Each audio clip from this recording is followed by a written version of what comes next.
Assalamualaikum warahmatullahi wabarakatuh. Perkenalkan, nama saya Munib Gufron. Saya dari Prodi Pendidikan Agama Islam, Fakultas Agama Islam, Universitas Nurul Huda. Di sini saya mempunyai tugas untuk testimoni yang berjudul Potret Kehidupan dan Kepribadian.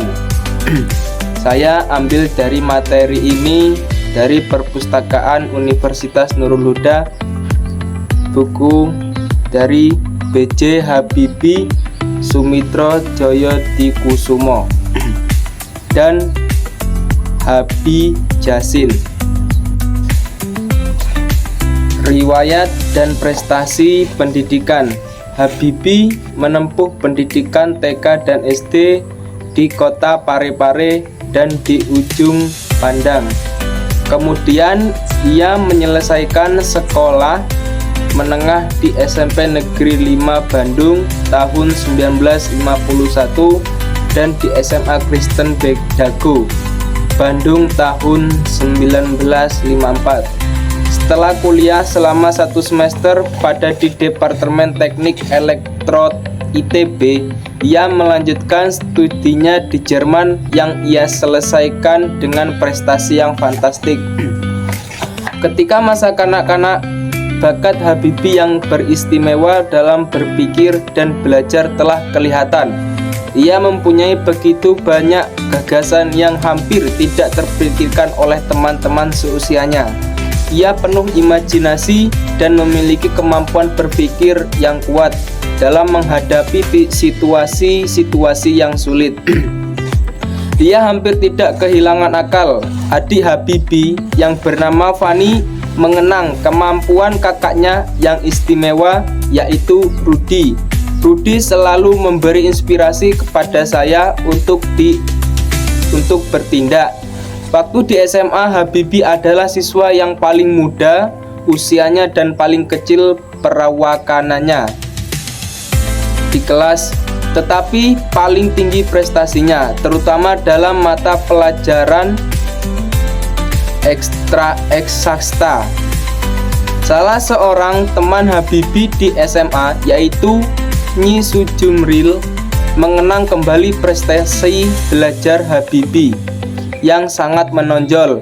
Di sekolah, kalau kami sedang belajar dan bolak-balik membelak jari buku menjelang ujian, Pak Habibie tampak tenang-tenang saja.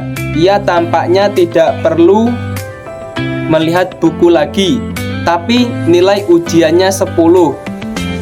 Menurut Nyi Jumril, Habibie mampu menyelesaikan soal-soal hitungan hanya dalam waktu yang beberapa menit, padahal teman-temannya memerlukan waktu beberapa jam.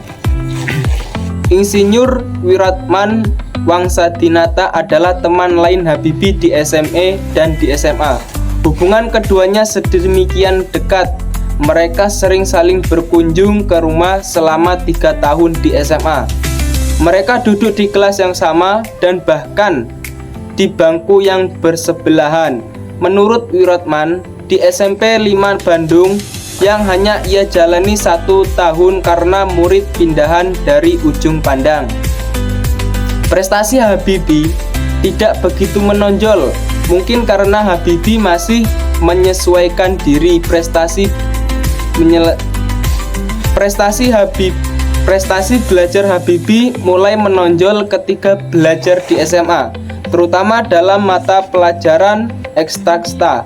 Ini kelihatan sejak kelas 1 SMA. Tampaknya Rudi tidak memerlukan usaha yang terlalu keras untuk mendapatkan nilai yang baik di kelas, sebab dia tergolong siswa yang agak malas belajar. Kemalasan belajar Rudi tanpa pada nilai-nilainya untuk mata pelajaran hafalan seperti sejarah dan biologi.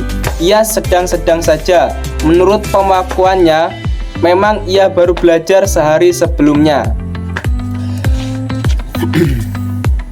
Baik, jadi kesimpulannya ini adalah riwayat B.J. Habibie yang prestasinya beda dari yang lain waktu di kelas.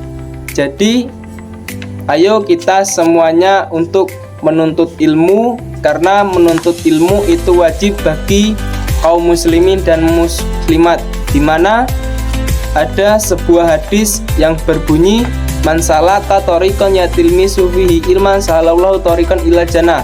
Barang siapa yang menuntut ilmu, maka ia akan memudahkannya jalan menuju surga. Hadis riwayat Bukhari. Mungkin cukup itu testimoni yang dapat saya sampaikan. Kurang lebihnya saya mohon maaf apabila ada kesalahan dalam tutur kata, dalam pembuatan video ini saya kurang lengkap, kurang baik, saya maaf. Syukron jazilan minkum. Assalamualaikum warahmatullahi wabarakatuh.